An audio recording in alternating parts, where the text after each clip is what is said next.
Hello, welcome to the student. Today in your classes I am going to discuss about the acid, base and salt. आज मैं जो discuss करने जा रही हूँ, आज आपका टॉपिक है एसिड बेस सॉल्ट। जनरली आप घरों में जो भी खाने पीने के सामान इस्तेमाल करते हैं, जैसे नींबू है, ऑरेंज है, एप्पल है, गुआवा है, तो कभी जब खाते हो तो कभी कभी उसका जो टेस्ट लगता है वो खट्टा टाइप का लगता है, तो होता है ये खट्टा लग रहा है। तो खट्टा लगने का कारण क्या है कि उसमें कुछ ना कुछ एसिड्स प्रेजेंट होते हैं। तो जनरली एसिड जो है वो क्या है, अगर उसको फिजिकल प्रॉपर्टीज में देखा जाए तो पहचानने का क्या है, एसिड क्या है, physical properties.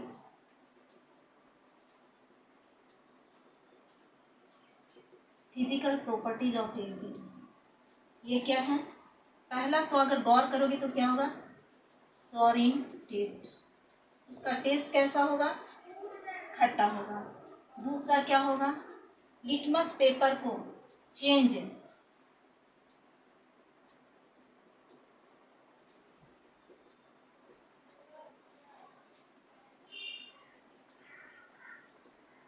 Into red, blue litmus को वो रेड कलर में चेंज कर देगा। और नेक्स्ट है कि कंडक्ट इलेक्ट्रिसिटी, वो इलेक्ट्रिसिटी को कंडक्ट करेगा। कम से कम ये तीन, अगर उससे इलेक्ट्रिसिटी पास करते हैं तो कंडक्ट हो रहा है। अगर हम एक सर्किट को तैयार करें, बल्ब, वायर और स्विच तथा सेल को लेकर के, अगर उसमें सॉल्यूशन डाल दें अगर एसिड को, और तब हम स्विच ऑन करते हैं तो देखते हैं कि बल्ब जलने लगता है, इसका मतलब कि वो गुड कंडक्टर ऑफ इलेक्ट्रिसिटी है। दूसरी बात है कि वो चेंज, अगर लिटमस पेपर को उसमें डालते हैं तो अगर वो ब्लू हो जाए, तो ब्लू वाला लिटमस पेपर अगर रेड हो जाता है तो एसिड है। और सोर इन टेस्ट करने में ये जो है खट्टा हो तो वो क्या कहलाता है कि एसिड। अब हमको देखना है कि एक्चुअल में, अगर ये तो जनरल वे में बोल देते हैं खट्टा, ये प्रॉपर्टी के हिसाब से, लेकिन अगर केमिकल लैंग्वेज में, केमिस्ट्री वर्ड में बोला जाए तो such substance which molecule have one और मोर रिप्लेसेबल हाइड्रोजन एटम, वैसे सब्सटेंस या मॉलिक्यूल, कंपाउंड जो अपने से रिप्लेस कर सकते हैं हाइड्रोजन एटम को या आयन को, और क्या बनाएंगे, hydronium ion, hydrogen plus in water molecule. क्योंकि इस तरह के जो हैं कभी भी वो प्लस के रूप में वाटर में नहीं मिलते हैं। अगर वह प्लस के रूप में निकला जाए, अगर कोई भी एसिड है, मान ले HCl है, अगर हम इसको वाटर में डालते हैं तो ये क्या होगा, HCl तो प्लस में टूटेगा, और ये प्लस इसके साथ आ जाए तो H3O plus plus Cl minus, इसको कहते हैं हाइड्रोनियम आयन। ठीक है, प्लस आयन में जो भी अगर रिलीज कर रहा है, जैसे अगर, और ऐसे समझा देती हूँ कि HCl तो टूटता है वाटर के साथ, या H2SO4, वाटर में एक्वस मीडियम, ये सभी एक्वस है, ये क्या है, aqueous medium, HNO3 aqueous medium, ये सभी किस में टूटेगा, hydrogen plus plus chlorine minus, hydrogen plus plus HSO4 minus, या H plus plus HMO3 minus. ये कम अपने से जो है हाइड्रोजन आयन को अगर रिलीज करते हैं तो ये आपका क्या कहलाएगा, acid. Such substance hydrogen containing substance which have the tendency to release hydrogen ion from themselves, that is called acid। ऐसा नहीं कि सारे हाइड्रोजन कंटेनिंग कंपाउंड जो है आपके एसिड ही होंगे, ऐसा नहीं है कि सभी हाइड्रोजन, अगर मैं एक एग्जांपल ले लेती हूँ, यहाँ पे CH4 है, इसको कहते हैं मीथेन, इससे हाइड्रोजन में टूटेगा नहीं। ये जो है C6H12O6 से फिर अगर हाइड्रोजन को आयन को निकालें तो ये भी नहीं पॉसिबल है। तो ऐसा नहीं कि सभी हाइड्रोजन कंटेनिंग कंपाउंड जो है एसिड हो, ऐसा नहीं है। सिर्फ वही एसिड कहला सकता है जो हाइड्रोजन प्लस आयन के रूप में रिलीज करता है। तो जैसे आपके एग्जांपल है HCl, HNO3, H2SO4, H2SO3, फिर H2CO3, carbonic acid, sulphuric acid, hydrochloric acid. अब इसमें मैं एक बात आपको ये भी समझा देती हूँ कि ये सारे को मैं कहती हूँ क्या, मिनरल एसिड या इनऑर्गेनिक एसिड। क्यों मिनरल एसिड क्यों कहते हैं, ये सभी क्या कहलाएगा, मिनरल एसिड, इसको क्या कहेंगे, मिनरल एसिड। ये सभी, ये हाइड्रोक्लोरिक एसिड, H2SO4, HNO3, ये सभी मिनरल एसिड है। और मिनरल एसिड करने का जो है तात्पर्य है, it is prepared in the lab, it is in the laboratory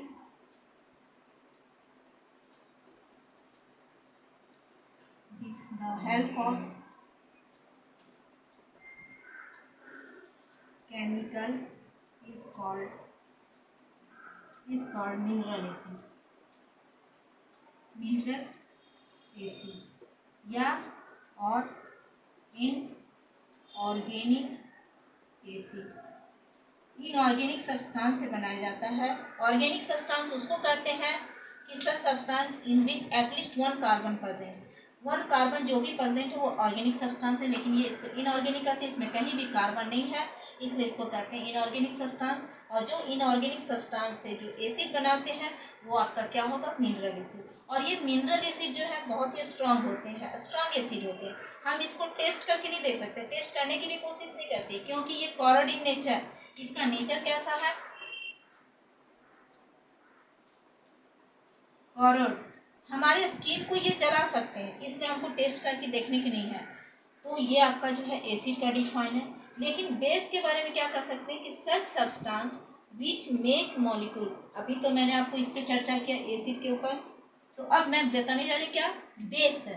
तो बेस क्या है, जिस तरह से मैंने कहा था कि such substance which molecule have one और more replaceable hydrogen atom and produce hydronium ion in water is called acid. उसी प्रकार बेस के लिए क्या, such substance which molecule have hydroxyl group OH minus group and relation in water, और ये OH कब जब है किसी बेस को वाटर में डालेंगे तो वो हाइड्रोक्साइड आयन में टूटता है, तो उसे क्या कहते हैं, बेस कहते हैं। और ये बेस का भी पहचान जैसे मैंने अभी बताया, तो बेस की पहचान क्या हो सकती है, कैसे पहचानेंगे, तो बेस के लिए भी पहचान है।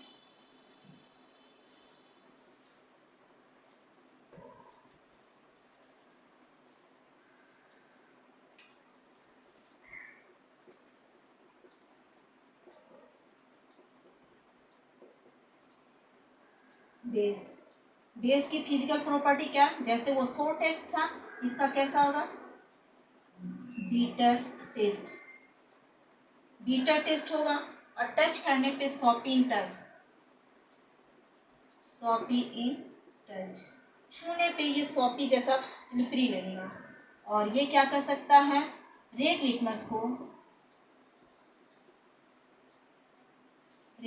Paper change into blue.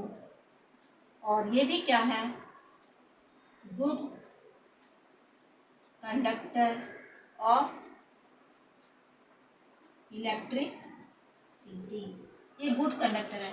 अब ये sodium hydroxide, potassium hydroxide, calcium hydroxide, copper hydroxide, ये कई तरह के हैं, सभी में देख रहे हैं कि यह OH सब में है। ये सभी जब वाटर में घुलेंगे तो इसे क्या कर सकते हैं कि वाटर में घुल के किसमें टूटेगा, जैसे सोडियम हाइड्रोक्साइड को टूटेंगे, तोड़ेंगे, वाटर में डालें तो सोडियम हाइड्रोक्साइड का एक्वस मीडियम में करंट पास करेंगे तो ये क्या होगा, sodium plus OH minus. Potassium hydroxide ये क्या होगा, एक्वस मीडियम में इसको तोड़ते हैं तो पोटासियम प्लस हाइड्रोक्साइड माइनस में टूट रहा है। उसी तरह से कैल्शियम हाइड्रोक्साइड जो है वो कैसा होगा, वो भी टूट जाएगा। ये भी कैल्शियम +2 प्लस OH माइनस, ये इस तरह से आपके टूटेंगे। तो ये आपका तो बेस हो गया। और बेस की भी पहचान है कि क्या सारे OH ग्रुप जो है बेस है।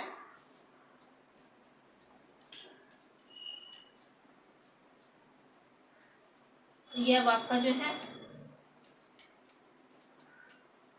बेस है। लेकिन अभी जो मैंने बता रहा था कि ये कलर चेंज होता है, तो कलर चेंज होने का रीजन क्या है, तो उसमें एक मैं अभी यहाँ छोड़ दी हूँ टॉपिक, वो क्या है, indicator. What is the indicator, तो इसको सबसे पहले आपको बताना जरूरी कि इंडिकेटर क्या है। तो वो सब्सटेंस है इंडिकेटर, तो such substance which is used to check the given substance may be acid or base by color change is called indicator। क्या है कि such substance which is used to check the given substance may be acid or base by colour change. अगर उसमें acid में डालें तो उसका कुछ कलर हो जाए, बेस में डालें तो कलर चेंज करते हैं। ऐसे सब्सटेंस को क्या कहते हैं? इंडिकेटर। क्या होगा?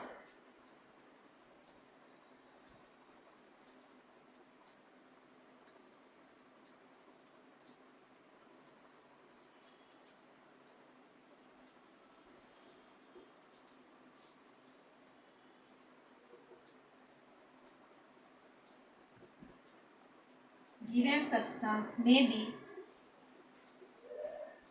acid or base by color change। ये इंडिकेटर है। अब इंडिकेटर भी कई कई है। अगर मैं लेती हूँ एसिड, एसिड और बेस को आइडेंटिफाई करना है। एसिड और बेस है, इंडिकेटर कौन ले रही हूँ? इंडिकेटर। अब इंडिकेटर में मैं ले रही हूँ लिटमस पेपर। दूसरा ले रही हूँ मिथाइल ऑरेंज। तीसरा ले रही हूँ फिनोक्सिलिन। अब इसको में देखना है कि एसिड में क्या होगा? लिटमस पेपर, तो रेड क्या हो जाएगा?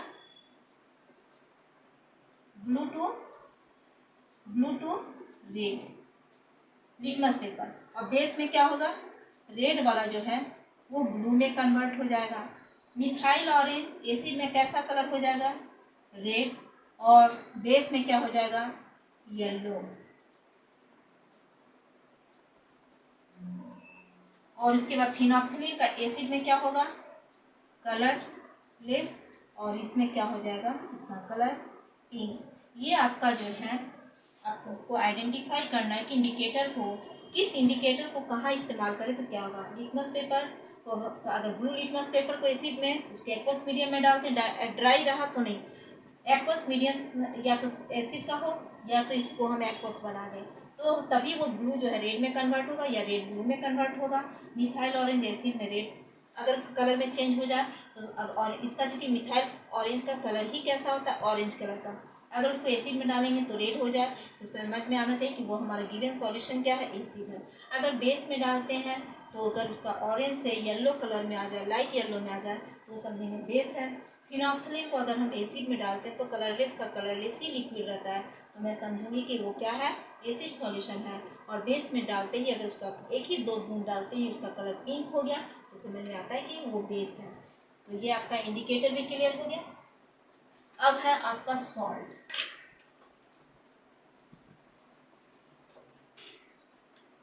सॉल्ट क्या है?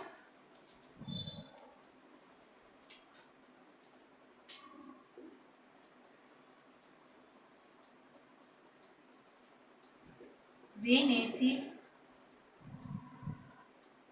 react with base and form water and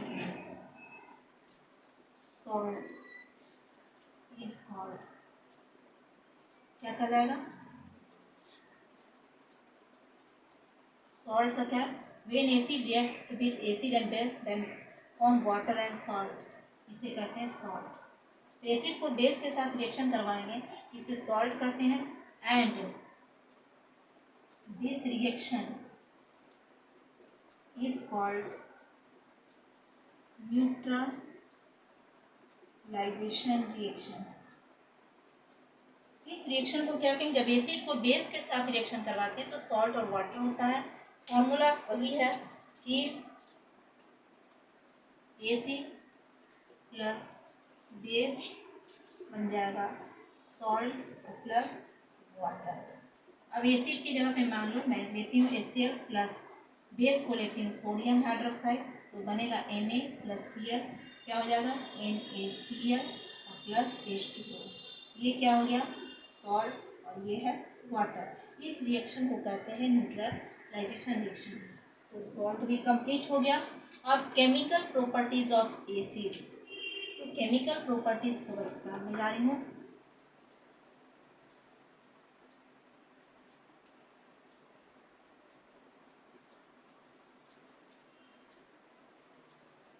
उससे पहले हमको बेसिसिटी ऑफ जो है एसिड बताना पड़ेगा।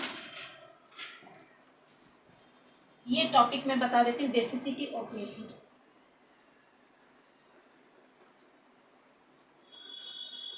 ये क्या है basicity of acid?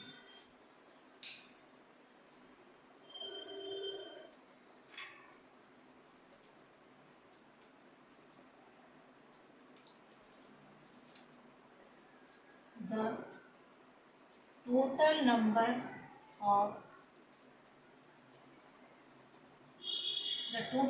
of replaceable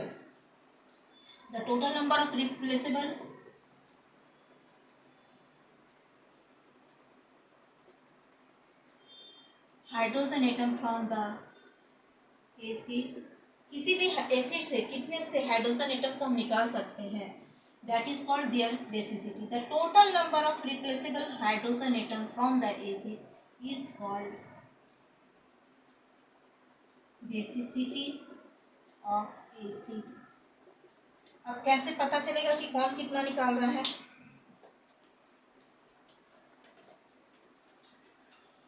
जैसे HCl, HNO3,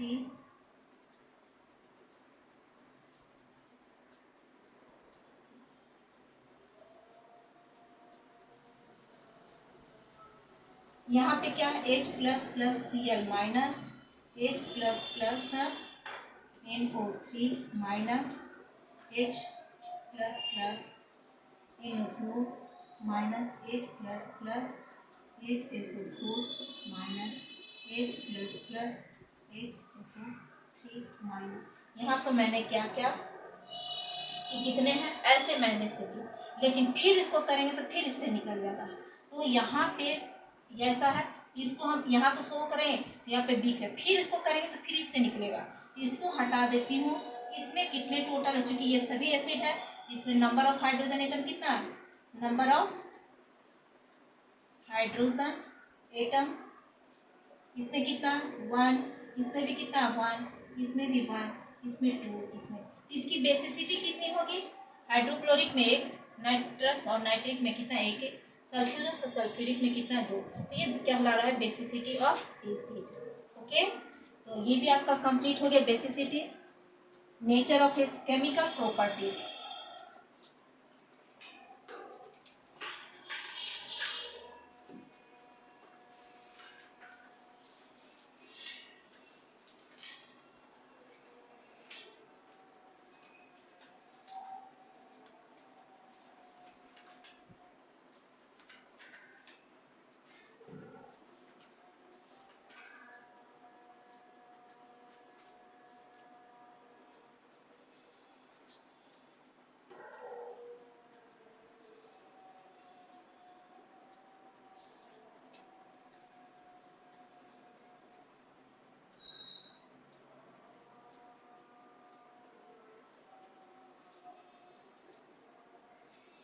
chemical properties of acid. सबसे पहले किसी भी चीज़ों के साथ उसको अगर रिएक्शन करवाते हैं, किन चीज़ों के साथ रिएक्शन करवाते तो एसिड का क्या होगा।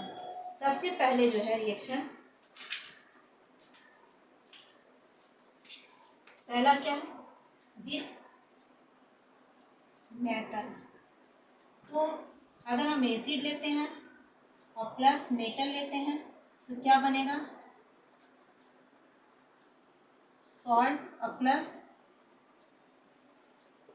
Hydrogen gas. ठीक है।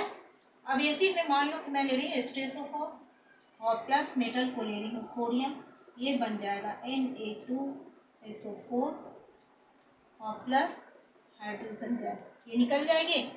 ये आपका मेटल के साथ रिएक्शन हो गया।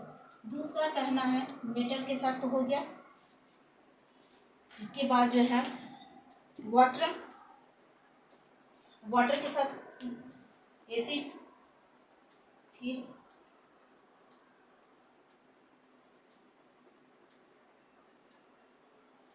Reaction with base. तो ये क्या होगा,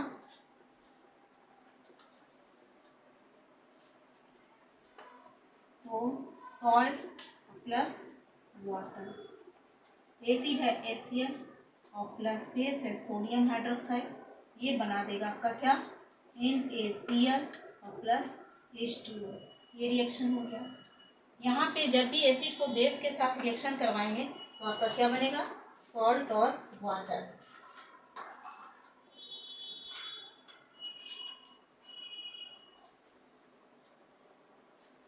और नेक्स्ट रिएक्शन है reaction with carbonate and bicarbonate. तो पहला है कार्बोनेट के साथ एसिड प्लस मेटल कार्बोनेट, तो बन जाएगा आपका क्या, salt plus carbon dioxide plus water. जैसे आप ले रही हैं HCl और सोडियम कार्बोनेट मैं इस्तेमाल कर रही हूँ, इन दोनों को रिएक्शन करवाएंगे, यहाँ क्या बन जाएगा, Na और Cl के साथ मिल करके NaCl, ये हो गया सॉल्ट प्लस CO2 और प्लस H2O। दोनों तरफ इक्वेशन देख लीजिए कि बैलेंस है, दो सोडियम दो क्लोरीन, दो हाइड्रोजन, फिर कार्बन डाइऑक्साइड। ओके, फिर बाइकार्बोनेट के साथ अगर करवाना है तो मान लो कि मैं H2SO4 ले रही हूँ और NaHCO3, ये बाइकार्बोनेट है। फिर वैसे ही बनेगा सोडियम सल्फेट, यहाँ 2 कर देती हूँ, Na2SO4 प्लस H2O और plus CO2।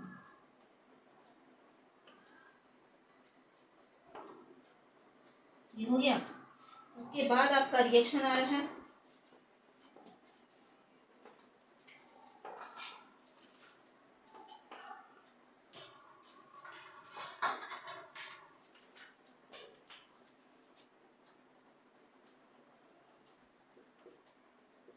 Reaction with metal oxide. Metal oxide और एसिड प्लस मेटल ऑक्साइड, ये आपका बना देगा। जब भी मेटल ऑक्साइड के साथ रिएक्शन करवाते हैं तो क्या बनेगा, सॉल्ट और वाटर, सॉल्ट प्लस वाटर। कैसे, एसिड है HCl, मेटल का ऑक्साइड मान ले रही हूँ Na2 सोडियम का ऑक्साइड, ये बना देगा Na और ये, तो हो गया NaCl sodium chloride plus H2O, 2H2O, water बन गया। ये आपके रिएक्शंस बने। इसके अलावा जो है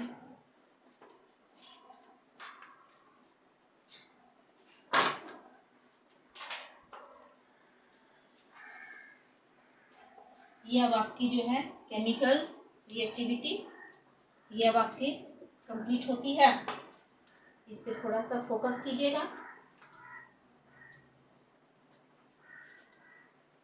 तब आपके जो है NCERT बुक की मैं क्वेश्चंस को बता रही हूँ, जो आपके NCERT बुक में पेज जो है 18 में कह रहा है कि आपके पास जो है 3 टेस्ट ट्यूब है, provide with the 3 test tube, one of them contains distilled water, other 2 acidic solution and basic solution respectively. If you are given only the red litmus paper, how will you identify the contents of each test tube? So only supplied of the red litmus paper. Suppose we put the litmus paper in each solution. In which solution the red litmus paper change into blue, that solution will be confirmed कि that is the base. And again further blue solution paper, litmus paper which are changed red to blue, that will be put into the next further 2 solution in which it will be changed into the further red। दोबारा अगर वो red हो जाते हैं तो वो solution क्या हो सकता है, एसिड, और तीसरा बॉटल जो है वो आपका क्या होगा, न्यूट्रल। इस तरह से एसिड और बेस की जो प्रॉपर्टी है वो आपका क्लियर हो रहा है। बाकी जो है नेक्स्ट क्लासेस में फिर आ रही है आपके पेज 22 में कुछ क्वेश्चंस आपको दिए गए हैं कि why should curd and salt substances are not जो है be kept in the brass and copper, why. तो हमें पता है कि the curd and salt substances which contains the acid and if it will be corrode the brass and copper, it react with the brass and copper and form the harmful substance और harmful and poisonous substance make our health, food को वो poisonous substance में convert कर सकता है and make our health है जो है डैमेज, हमारे हेल्थ को डैमेज कर सकते हैं। Which gas is usually liberated when an acid react with a metal? Illustrate with example. How will you say test this presence of gas? तो चूंकि मैंने अभी पहले ही बताया कि यहाँ पे अगर एसिड को किसी भी में निकल रहा मेटल के साथ या कहीं रिएक्शन करवा रहे हैं तो कौन सी गैस निकल रही है? Hydrogen gas. क्योंकि आपको कहा गया कि रिएक्ट विथ मेटल, तो मेटल के साथ हाइड्रोजन गैस निकलता है और इस हाइड्रोजन गैस को पहचानने के लिए अगर बर्निंग मैच स्टिक को इसके सामने लाते हैं तो ये हाइड्रोजन गैस खुद जलना शुरू हो जाता है। ये कंफर्म करता है कि हाइड्रोजन गैस है। नाउ द नेक्स्ट है the metal compound A react with dilute hydrochloric acid to produce effervescence. Metal का जो है कंपाउंड है जो एवरसेंस देता है, एक गैस ही बोलते हैं। एवरसेंस वाले कौन होंगे? कार्बोनेट। अगर एसिड को के साथ हैं अगर हम कार्बोनेट या बाइकार्बोनेट का रिएक्शन करवाते हैं तो कार्बन डाइऑक्साइड देता है, इसका सेंस जो है एवरसेंस होंगे, तो ये कार्बन डाइऑक्साइड होंगे। और ये कह भी रहा है कि the gas evolve extinguishes a burning candle, और ये जलते हुए कैंडल को बुझा देंगे तो ये कार्बन डाइऑक्साइड होगा। और ये आप इस क्वेश्चन को मेंशन कर सकते हैं। तो okay, thank you the children. Next classes we are going to take your about the base.